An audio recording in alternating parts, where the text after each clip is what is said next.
Namaskar and welcome back to our video lecture series. Today we are going to know a poem.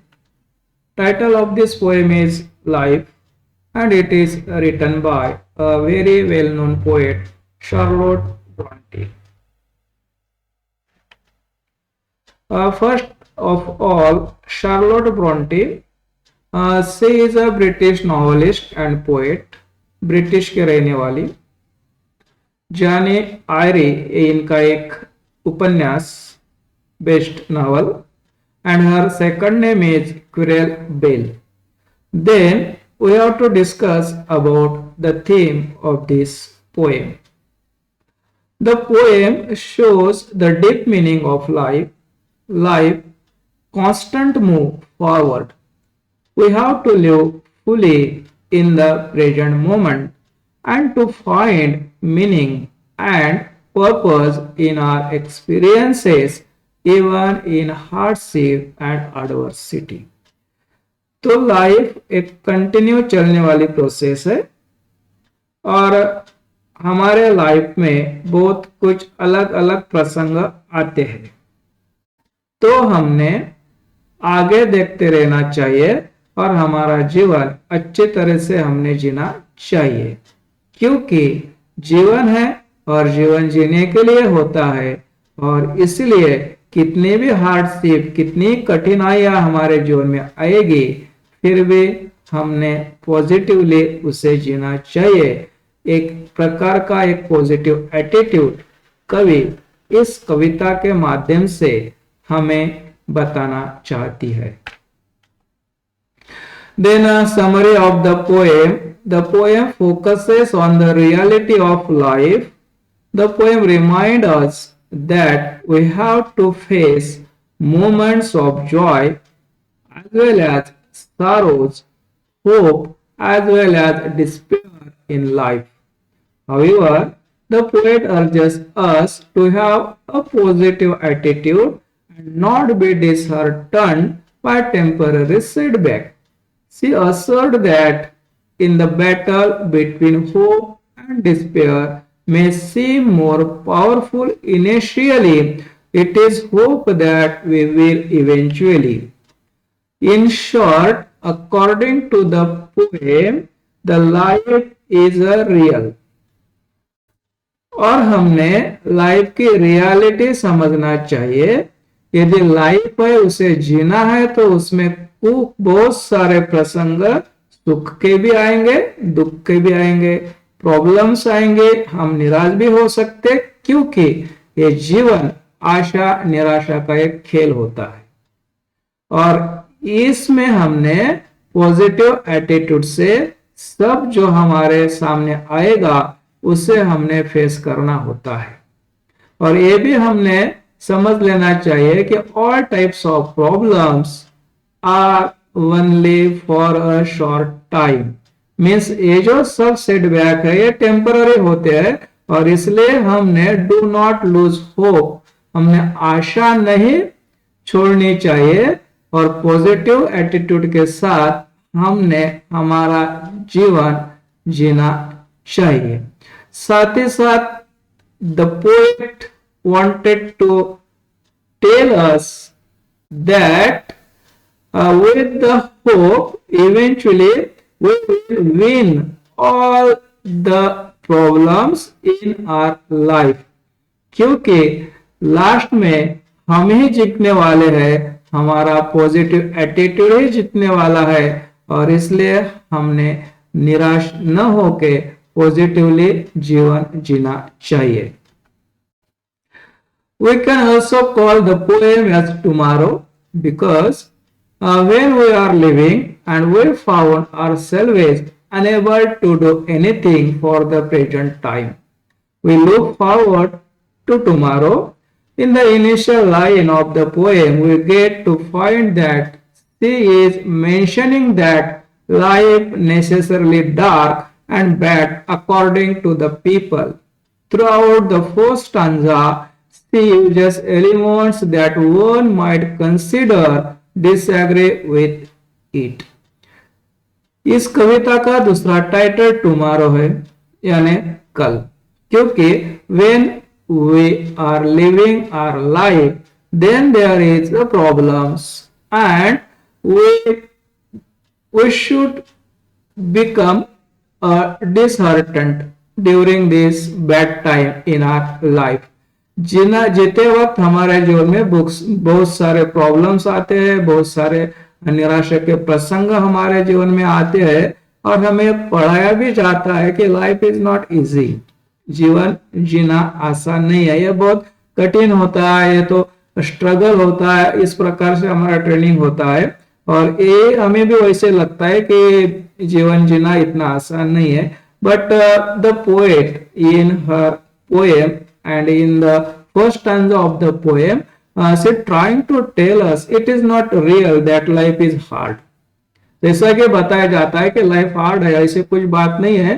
हम यदि positive attitude से जीने का प्रयास करेंगे तो हम सब प्रॉब्लम सॉल्व कर सकते हैं और हमारा लाइफ हम अच्छी तरह से जी सकते। इस प्रकार का एक पॉजिटिव एटीट्यूड कवयित्री ने इस पोएम में हमारे सामने रखने का प्रयास करा है। No matter if the storm come, बहुत सारा एक कठिन प्रसंग हमारे लाइफ में आ सकता है।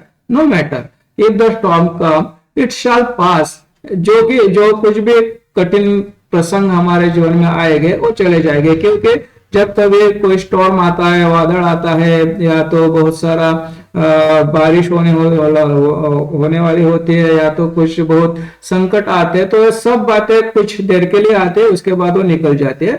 तो इसलिए the poet says that no matter if the storm come it shall pass, कितना भी संकट आएगा वो चला जाएगा। And when sorrow comes there will still be a day that you shall become happy, यदि दुख है तो उसके बाद आपको सुख मिलने वाला ही है। इसलिए नो मैटर, इसके ऊपर ज्यादा हमें सोचने की जरूरत नहीं है, क्योंकि सब बातें शॉर्ट टाइम होती है। We shall continue to look forward to tomorrow because that is what is for we.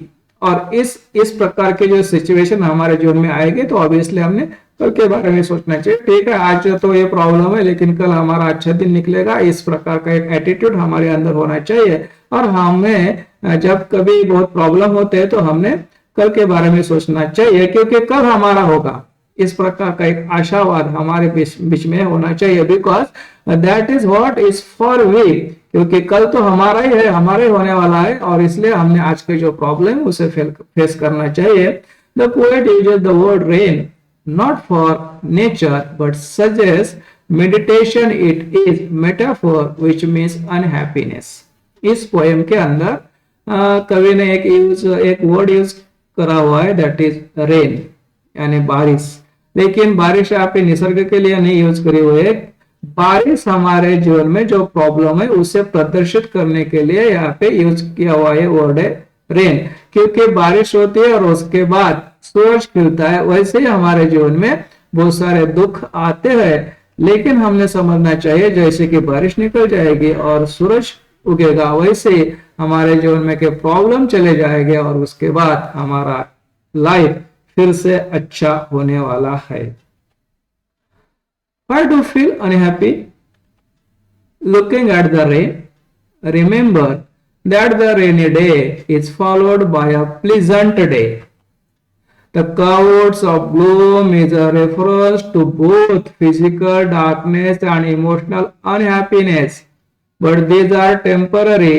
If the shower will make the roses bloom, then why to lament or cry when it falls?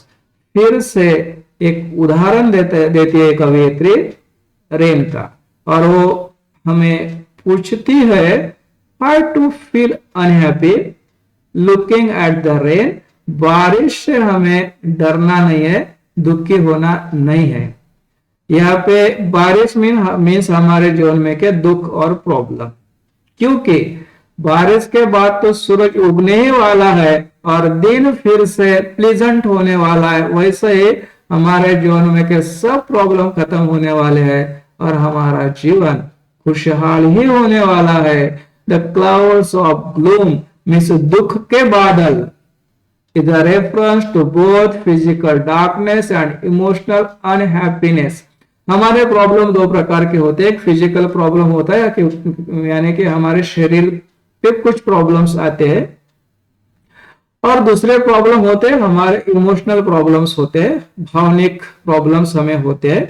और दोनों की तुलना कवि ने clouds के साथ करी हुई है। क्लाउड्स मीन्स बादल, आसमान में बादल आएंगे, अंधेरा हो जाएगा, बारिश होने की संभावना, डर लग सकता है, लेकिन ये भी सच है कि ये बादल कितने दिन रुकेंगे, कुछ तास, कुछ मिनट, उसके बाद आसमान फिर से क्लियर होने वाला है, साफ होने वाला है। उसी तरह से हमारे जीवन में के सब प्रॉब्लम, सब समस्याएं, वो इमोशनल हो या फिजिकल हो, कुछ ही दिन की बात होगी और उसके बाद ये सब अच्छा होगा और हमारा जीवन फिर से खुशहाल होगा।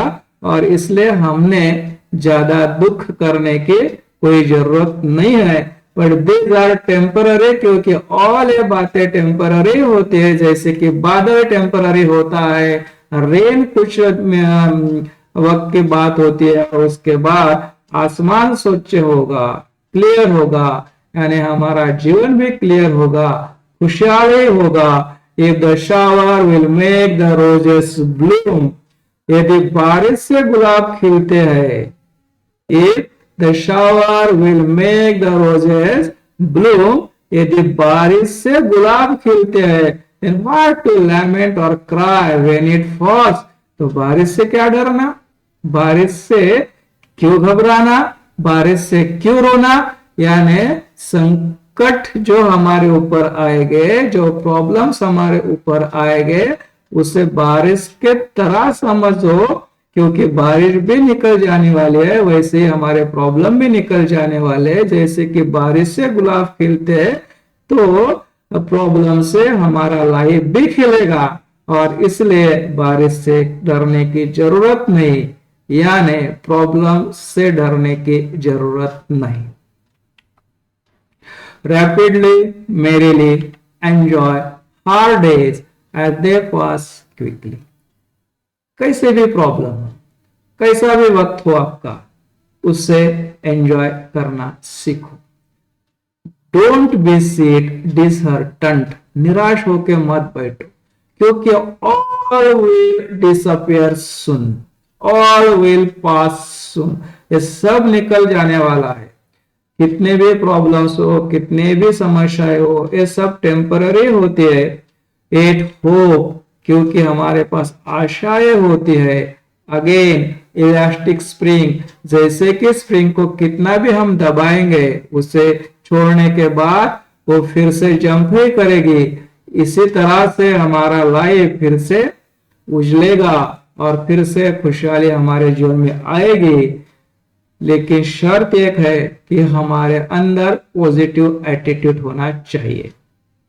The poet says that life of people does float and rage. She compares problems with sea. Just as the wave float or rage to the surface, we need to be strong to bear all troubles.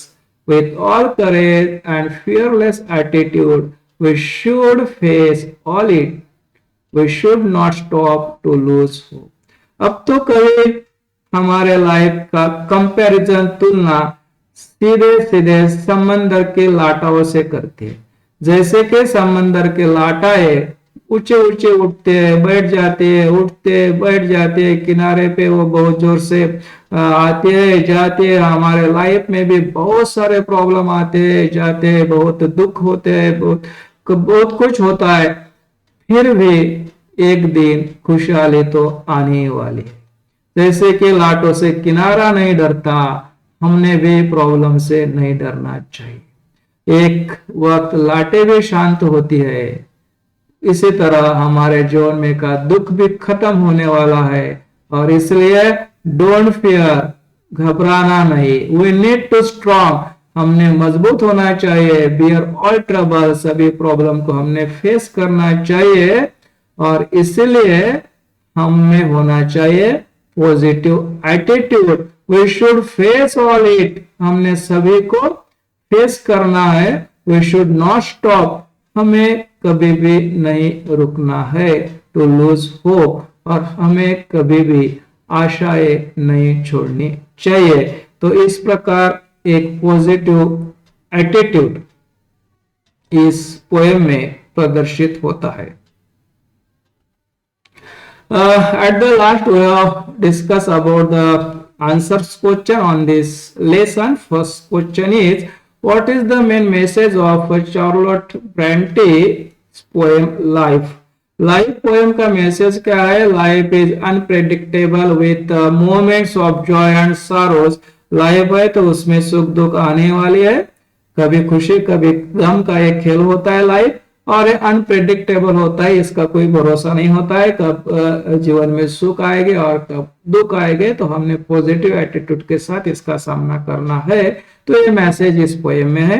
Second question, according to the poem what does morning rain often foretell? तो सुबह सुबह के बारिश हमें क्या कहलाती है? A day of pleasant weather, क्योंकि बारिश रुकने वाले, उसके बाद उजाला आएगा, सूरज खिलेगा, यानी दुख के बाद हमारे जीवन में सुख आने वाला है। Third question, how does the poem suggest we should approach life challenges? किस प्रकार से हमने लाइफ के चैलेंज को अप्रोच करना चाहिए? By facing them with courage and resilience, तो हमने उसे धैर्य के साथ फेस करना चाहिए, उसका मुकाबला करना चाहिए, हमारे जीवन में जो कुछ भी प्रॉब्लम आएगी उसको। Last question, what does the poet means by the phrase life's sunny hours fleet by? तो life's sunny hours fleet by का क्या मीनिंग है? तो इस पोएम में life's happy moments pass quickly, जीवन में का आनंद भी जल्दी से निकल जाएगा और हमारे जीवन में का दुख भी जल्दी से खत्म होगा। तो इस प्रकार के कुछ क्वेश्चंस इस पोएम के ऊपर आ सकते हैं। अगर आपको लगता है कि वीडियो व्याख्यान कविता को समझने में सहायक है तो लाइक करें, शेयर करें, टिप्पणी करें और चैनल को सब्सक्राइब करें। आप क्यू कोड को स्कैन करके एक छोटी राशि का भुगतान करके हमारे चैनल के सदस्य बन सकते हैं। Thanks for watching. See you again next time.